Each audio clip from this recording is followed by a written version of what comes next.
அதிமுக ஆட்சியில தரம் உயர்த்தப்பட்ட ஒரு ஆரம்ப சுகாதார நிலையம் இருக்கிறது.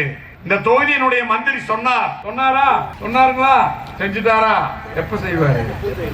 எப்ப செய்ய மாட்டார்? இன்னும் 6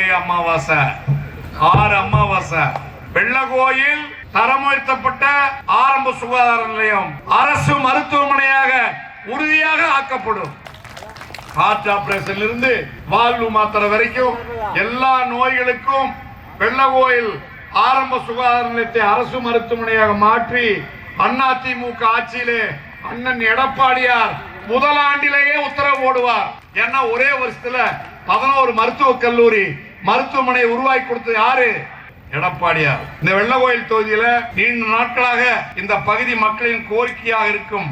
மீண்டும் எடப்பாடியார் ஆட்சி அமையும் போது வட்டமலைக்கரை அணையை நிச்சயமாக எடப்பாடியார் நிரப்புவார்.